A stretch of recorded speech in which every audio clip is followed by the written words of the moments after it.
కష్టాన్ని నమ్ముకోవాలి తప్ప ఫలితాన్ని కోరుకొని వెళ్ళకూడదు అనుకోవచ్చా? ఖచ్చితంగా అదే అన్న. కష్టాన్ని నమ్ముకున్నాడా ఫలితాన్ని నమ్ముకున్నాడా పవన్?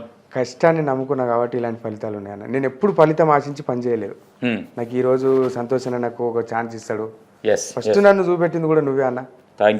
ఫస్ట్ నన్ను యూట్యూబ్ పరిచయం చేసింది కూడా నువ్వే. స్టిల్ ఈ రోజు నా మంచితనం చూసి పిలిచింది కూడా నువ్వే. సూపర్. ఏది రాయినో వచ్చినా రాకపోవచ్చు, నేను అదే వేలు వెళ్తున్నా. నాకు పర్సనల్గా ఒకటి పవన్, నాకు కొంతమంది ఆడపిల్లలు చూసిన, నేను సింగర్స్ కావచ్చు వాళ్ళు కావచ్చు, వాళ్ళు ఇంటర్వ్యూలు చేసేటప్పుడు కావచ్చు, నేను కొంతమందికి చెప్తా ఉంటా, పవన్ తమ్ముడు ఇట్లా మీరు కూడా అట్లా కష్టపడుతురు. చాలా మంది ఆడపిల్లలు, ఝాన్సీ, సోమ్, స్వాతి గౌడ్, ఎవరు అమ్మాయి, వాళ్ళు సింగర్స్ చాలా కష్టపడతారు పిల్లలు, ఆడపిల్లలు ఇంత కష్టపడుతున్నారు. పవన్ చూస్తే కూడా ఒక మోటివేషన్. ఇప్పుడు నిన్ను చూసి ఇప్పుడు ఎవరైనా సరే మీ ఏరియాలో కావచ్చు, ఎవరన్నా అరే పవన్ చూసి నేర్చుకోరా అన్న వాళ్ళు ఉన్నారా? ఇప్పటి వరకు నేను అలాంటి ఉదాహరణలే ఉన్నాను నా. ఖచ్చితంగా వాడిని చూసి నేర్చుకోరా అనే విషయంలోనే ఉన్నా తప్పించి నాకు ఎవరు చెప్పలే అరే పలానాను చూసి నేర్చుకోరా బాబు అని. నేను నా కుటుంబం నుంచి కావచ్చు, బయటి వ్యక్తుల నుంచి కావచ్చు, అన్నీ విని అర్థం చేసుకొని బయటకు వచ్చిన తప్పించి ఒకరికి ఉదాహరణ లెక్కనే ఉన్న తప్పించి నేను ఒకరిని ఉదాహరణ ఎప్పుడు తీసుకోలేను.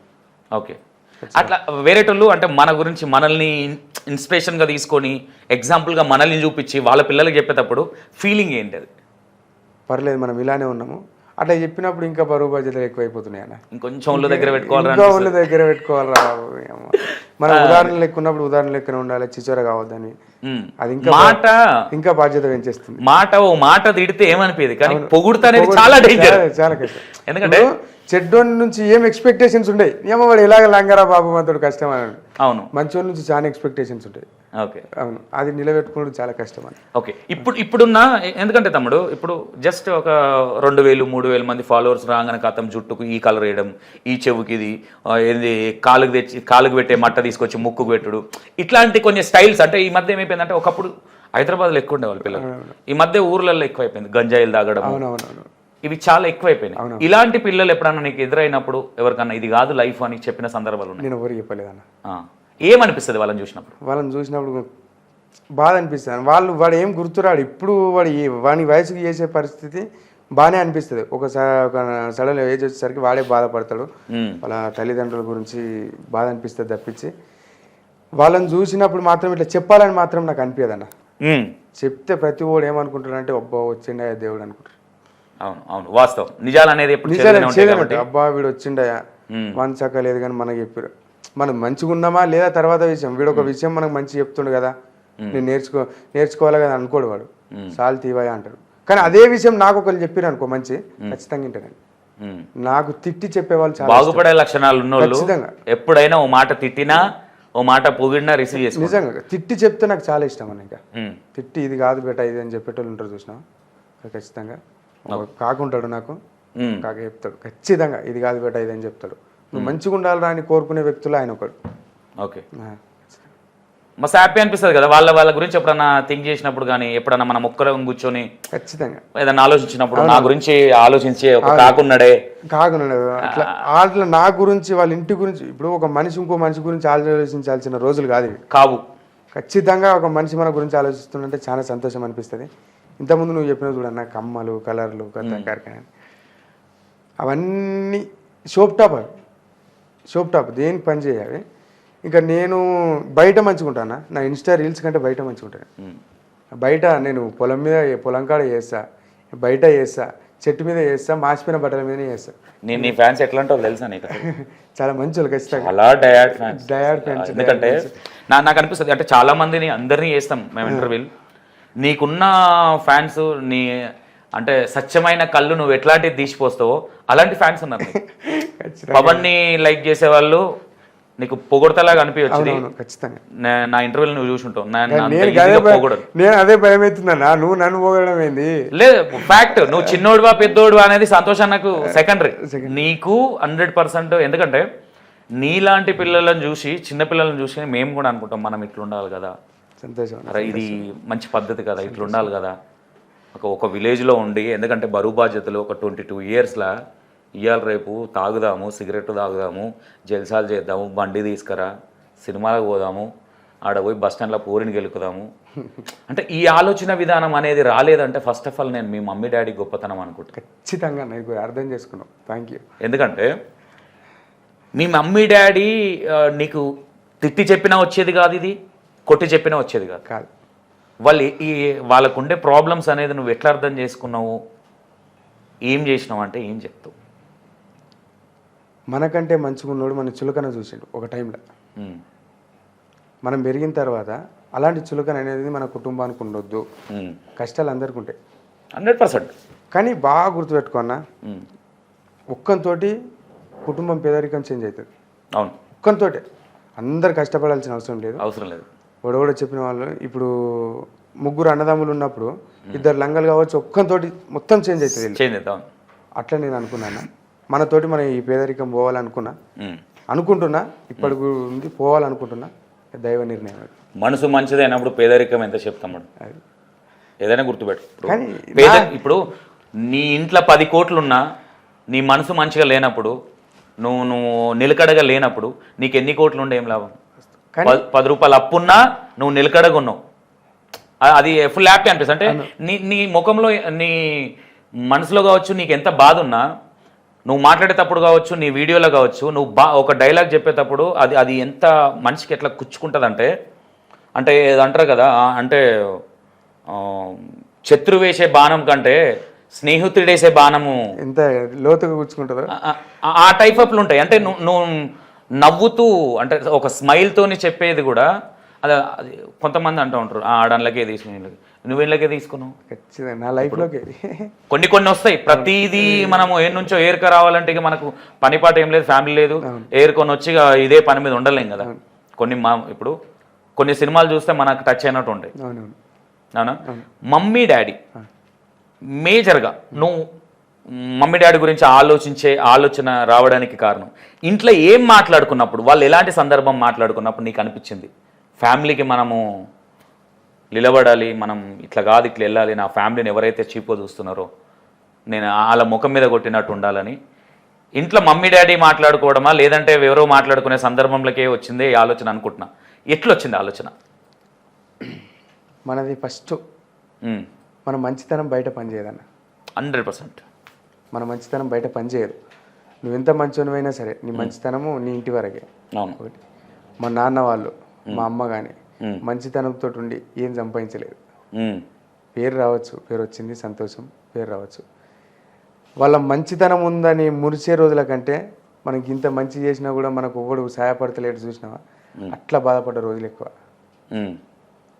మనకు సాయం చేసినోడే అన్నం పెట్టినోడికే సున్నం పెట్టినారు అంటారు చూసినావా, అట్లా అయింది.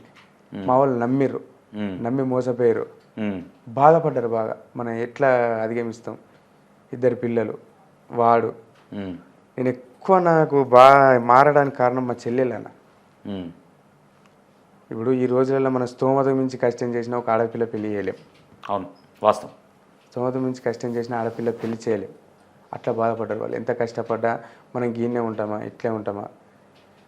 మనకు సాయం చేసేటోళ్ళు లేడు కదా, మనం ఇన్ని రోజులు ఇంతే కష్టపడుతున్నాం, ఇన్నే ఉంటున్నాం కదా అనే థాట్ వాళ్ళకి వచ్చి మాట్లాడుకుంటున్నప్పుడు నేను ఏంటన్నా, చెల్లెళ్ళు అమ్మ నాన్న వాళ్ళు మాట్లాడుకుంటున్నప్పుడు విన్నా. ఓకే, నేను కూడా జులైగా తిరిగిన రోజులు ఉన్నాయి. అది విన్న తర్వాత నేను మా అమ్మ నాన్నకు సహాయపడతలేనా, మన నుంచి కూడా ఏం కాదా అనే క్వశ్చన్ నుంచి స్టార్ట్ అయిందండి నాకు. అప్పటి నుంచి పని చేయడం కానీ, ఇంటిని అర్థం చేసుకోవడం కానీ అన్నీ స్టార్ట్ చేసిన అన్న. మనం బట్టలు లేకున్నా సరే చెల్లె వాళ్ళకి బట్టలు తెచ్చి అంత మంచిగా నేను చూసుకున్నా. ఇప్పటి వరకు కూడా అట్లే ఉంది. మొగుడు చినిపోయిన బట్టలతో కూడా బయటకు వెళ్ళచ్చు. ఒక ఆడపిల్ల బట్టలు ఏదైనా అయిందంటే మాత్రం మాట్లాడే మాటలు చాలా డేంజర్ ఉంటాయి. ఓకే, మమ్మీ డాడీలో నీకు ఇద్దరు ఇట్లా ఎవరు ఇష్టం ఎక్కువ? మమ్మీ ఇష్టం. ఎందుకంటే ఏం చెప్తా? మా నాన్న ఏం చెప్తాడంటే అట్లున్నది బిడ్డ, ఇట్లున్నది బిడ్డ, అందరితో మంచిగా ఉండాలి. మా అమ్మ అట్లా చెప్పేది, నీతోటి మంచిగా ఉన్నతోడే మంచిగా ఉండు, హుషారు లెక్కలు చేసేటతో హుషారు లెక్కలే చేయి, గలీజ్గా అంతోటి గలీజ్గానే ఉండు. నువ్వు మంచిగా ఉంటా అంటే వేస్ట్. నువ్వు మీ నాన్న లెక్క తయారవుతావు, ఇది గుణి పెంకలు రేకులు ఇట్లే ఉంటావు. ఓకే, మంచిగా ఉన్న వాళ్ళతోటి పానమే, వేరే వాళ్ళకు వేరే ఇది ఉండు అని చెప్పి బయటకి ఇట్లుంటుంది పరిస్థితి గిది అని చెప్పింది. ఓకే, డాడీ విషయంలో మా డాడీకి ఇది ఉండకపోతే బాగుండేది, మా లైఫ్ ఇంకా బాగుండు కదా అనిపించిన సందర్భం ఏదైనా ఉందా? భలే అడుగుతున్నావు అన్నాడు. నిజంగా ఏది లేకపోనంటే కష్టం చేస్తాడు, అడగడు. ఆయన చేసిన కష్టానికి ఇంత ఇయ్యి అని గట్టిగా అడగాడు. ఎంత ఇచ్చినా చేతిలో పెట్టుకొని తప్పకుండా వస్తాడు. ఎంతో కష్టం చేస్తాడు, 1000 రూపాయల కష్టం చేసి 200 చేతిలో పెట్టుకొని వస్తాడు. 1000 రూపాయల కష్టం మనిషిని నొప్పియాడు, బాధ పెట్టాడు. సరే నువ్వు వేరే విషయాల్లో నొప్పియకు, కానీ నువ్వు కష్టం చేసినావు కదా, ఆడుకోవాలి కదా. బాధ్యతగా కష్టం చేసినప్పుడు బాధ్యత. మంచితనం ఎక్కువైపోయింది మా నాన్నకు, అది లేకపోతే బాగుంది. అది మేజర్గా అనిపిస్తుంది. అందరి విషయాల్లో పని చేస్తుంది అది. మంచోనికి మంచితనంగా ఉండాలి, కానీ అందరికి అట్లే ఉంటాడు. లంగకు కూడా మంచితనం చూపెడతాడు, ఏం లాభం? మనం పేదలమైన. ఏం కాదు, నువ్వు ఉన్నావు కదా.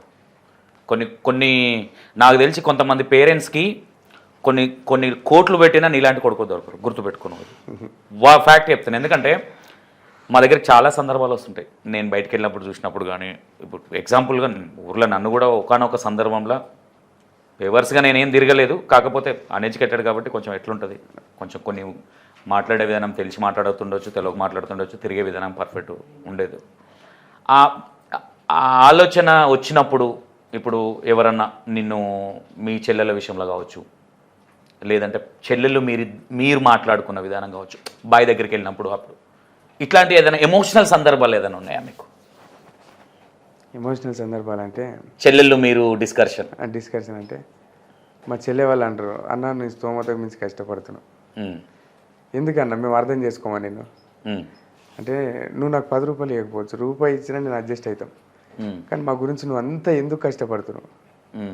అమ్మ వాళ్ళు కష్టపడుతున్నారు, నువ్వు కష్టపడుతున్నావు, ఎందుకు? మాకు బాధ అనిపిస్తున్నా అంటే తప్పదు.